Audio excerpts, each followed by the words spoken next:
Okay, so magandang buhay muli sa kanilang lahat. Ang pag-uusapan po natin ngayon ay tungkol sa pagwawiring ng 4-story building ang kanyang stairway. Na? Ito yung stairway niya. Sa stairway niya, meron siya yung 4 na palapag. Na? First floor, second floor, third floor, fourth floor.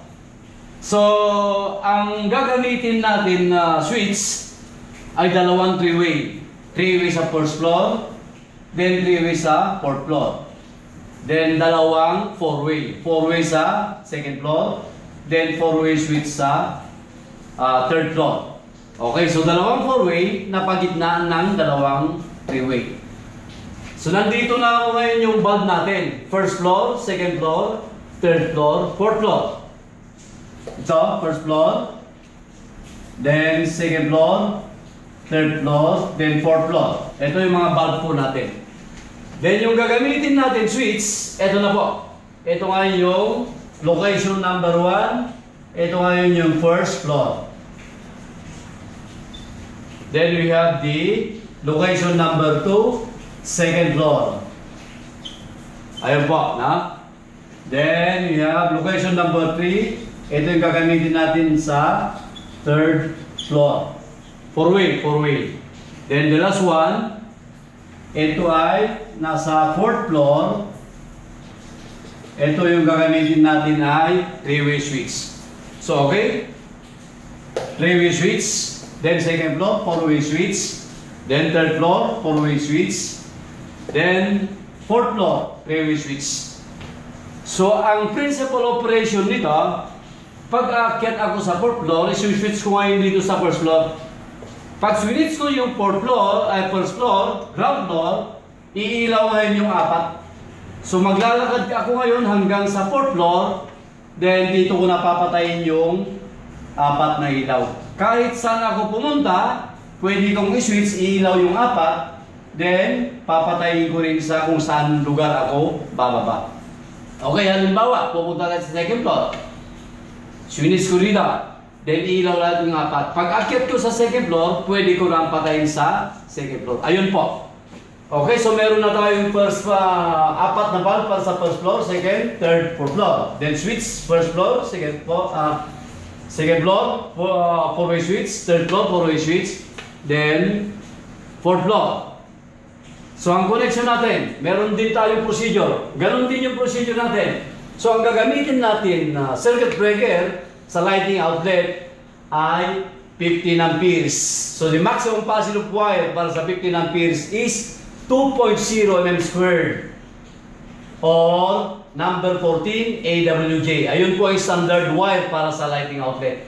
Okay, again, sa standard wiring natin, okay, procedure number 1, kabit natin sa panel board yung isang wire. Ayun. Then, lagay natin dito. Then, lagay uli natin doon. Ayun. Lagay natin doon. Pagkabit-kabitin natin lahat. Ayun. Yung isang terminal. Okay? Then, splice natin. Lagay natin yan para may splice. Ayun. Splice. Splice. Splice. Splice. Okay, nagkabit na natin yung isang terminal papunta sa panel board. So ito yung procedure number 1. Ito yung hot wire bulb. Procedure number 1. Okay, next. Dahil nagkakabit na tayo sa terminal, pwede na natin ikabit yung natitirang terminal para sa return. Okay, ito ikabit natin dito. Ayan. Kabit natin sa pangalawa, second floor. Then kabit natin para sa third floor. Okay, pwede natin i-splice dito. Pwede i-splice doon. Pwede natin i-splice dito. Then the last one, papunta na po dito. Ayun, ha? So ang tawag ngayon ito ay common return. Ito, na? Common return. Bakit tinawag kong common return? Dahil ikakabit natin sa fourth floor sa 0. Common, no? ito yung common natin. Kaya ang tawag doon ay common return. So ikabit ko ngayon dito sa terminal 0, papunta doon sa, ayun, sa common return. So ang tawag dito ay common return. So naikabit na natin yung hot wire bulb. Procedure number 1. Then, pinagsama-sama natin natitirang wire, first floor, second floor, third floor, fourth floor. Ang tawag dito ngayon ay common return. Bakit common return? Again, three-way switch. Ilagay natin sa 0. O next, procedure number 3, ilagay natin dito sa common hot wire. Kasi return to. Parehas silang may common. 0, 0 common. Ang tawag naman dito ay common hot wire. Bakit? Ilalagay natin sa panel board sa supply. Okay? Ilagay natin dito. Ayan, splice. Ito ay yung tinatawag natin na common hot wire. The next, paano ba natin malalaman yung dalawang run wire ng 4-way? So again, yung itinuro ko natin sa 4-way switch, yung diniscuss ko doon una natin video, yung walang palo. Palaging magkasama ang run wire o terminal ay yung 1-3 at saka 2-4. 1-3, 2-4. No? Ayun ang palaging magkasama. Pagpunta doon sa mga 3-way switch o 4-way switch. Okay, so para hindi tayo malito, gawin natin 3-3. Then 1-1. Okay, so ilagay natin yung terminal 3 doon sa 4-way. Ayun. Terminal 1. Ayan. Ito yung traveler wire or run wire. No? Traveler wire or run wire. Palaging magkasama yung 1-3 doon sa 4-way switch. Ganon din dito. Yung 2-4. Para hindi tayo malito. 2-4. 1. Lagyan natin sa 1. Taas muna natin. Ayan. Terminal 1. Then 4. Terminal 3.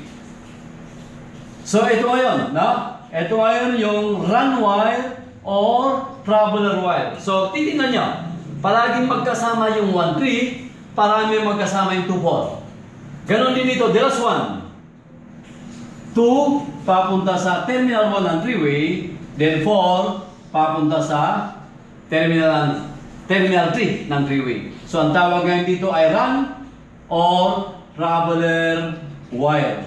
Okay, so makikita nyo kompleto na po yung wiring natin dito sa 4-story building, dito sa stairway. So napaka dali lang po, basta susundin lang natin yung procedure. Again, so pagka napunta ako sa 4th floor, titingnan natin kung ano yung position ng 4-way switch natin. Halimbawa, ang 4-way switch natin, ang position niya ay nasa X position. X position. X position dito. No? X position. So, naka-on ba yung ilaw natin? Nasa 1st floor ako. Then, pupunta ako sa 4th floor. Titingnan natin. Then, may supply na sa bulb natin. Nakadirekta na po. No? Yung isa. Then, dito sa hot wire switch, common. Tingnan natin. Then, wire, run, X position. Then, ito, X position din ito. X position. X position. Then, ayun, naka-off siya. So, ibig sabihin, naka-off yung supply natin. So, ibig sabihin, naka-off. So, naka-switch na yung breaker natin. So, iyan po natin ito. On. Iyan natin dito sa 1st floor. Dito, sa 1st floor, on. On. Pag switch natin yan, iilaw ngayon yung 4. Pupunta ngayon ako sa 4th floor. Switch ko, dito ngayon pupunta. Ayan, na? Change position. Line, yung kuryente na 0. Then terminal 3. Sa terminal 3, 2. Then terminal 1. X position, terminal 4. Then terminal 3, papunta sa common return. So ibig sabihin, di-supply yung common return at saka hot wire bulb. Umilaw ngayon yung 4 na bumbilya natin. Ngayon, aakyat ngayon ako doon sa 4th floor. Akyat ako sa 4th floor. pagdating sa 4th floor, papatayin ko ngayon yung ilaw. No? Papatayin ko ngayon yung ilaw. Pag switch ko rito, dapat naka-off yung 4 na bombilya. Pag switch ko rito, ayun, no? So, nag-change position. Dapat naka-off siya dito, off. So, tingnan natin yung naka-off. Then, yung kuryente from 0, line 1, 3, terminal 2, then terminal 1 sa 4-way, lalabas sa terminal 4, papunta ngayon sa terminal 3, putol na dito. So, ibig sabihin, pagdating doon, switch ko, off na po yung 4 na ilaw. Okay? So, dahil naka-off, pwede ba akong mag-on sa 4-way sa 2nd floor? Pwede. Naka-off siya kanina na. So, ibig sabihin, i-switch ko dito. I-on ko ngayon dito. On. On ko sa 2nd floor. Galing ako sa 2nd floor. Pupunta ngayon ako sa 3rd floor. Pwede sa 3rd floor. Ha? Pag switch ko dito, ibig sabihin, naka-parallel position. Parallel position. Ayun. So, titignan natin takbo ng kuryente. Ito, nakadirekta na. Line 1, 0, terminal 3, labas sa terminal 3. Then terminal 4, nakaparallel siya ngayon. Dito ako nag-switch. Terminal 4, papunta ngayon sa terminal 3 for 3rd floor. Lalabas sa terminal 2. Then papunta ngayon sa terminal 1 ng 3-way. Ayun, may supply sa common return. Ibig sabihin, naka-on. Na? Punta ngayon ako sa 2nd floor, 3rd floor. Okay, pupunta ngayon ako sa 3rd floor. Dahil naka-on siya, so pagpunta ako sa 3rd floor, pwede kong i-off dito, naka-on siya.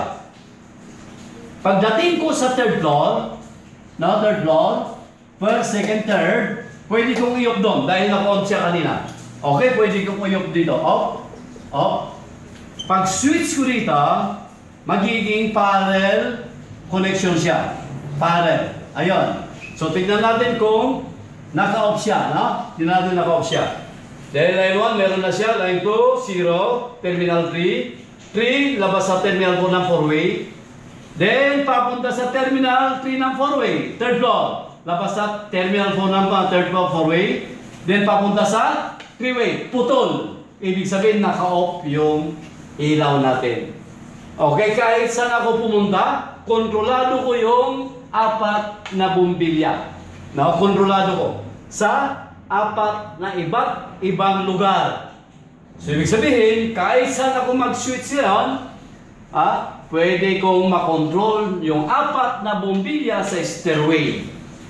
So, ayan po ang simpleng koneksyon ng 4-story building stairway sa magitan ng paggamit ng 2 3-way, 1st floor at saka 4th floor, then 2 4-way sa 2nd floor at saka 3rd floor. Okay, dahil naka-off siya kanina, no?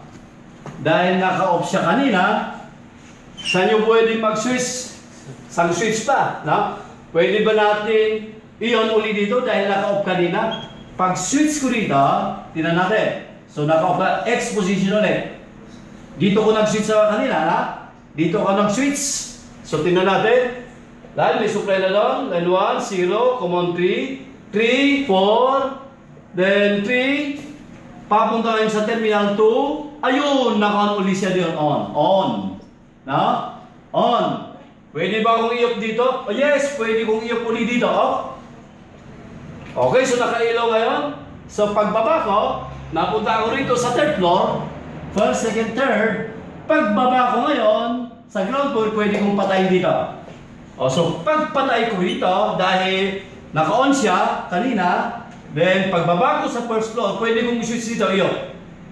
Okay, pag switch ko, ayun, change position. Ito ngayon, line 1, 0, terminal 1, then papunta sa terminal 1 ng 4-way. Terminal 2, then papunta sa terminal 1 ng 4-way. X position.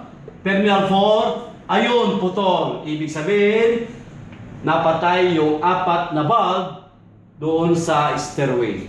Okay, maraming salamat po. Ayan po ngayon ang koneksyon. Simpleng koneksyon para sa 4-story building sa stairway connection. Maraming salamat po.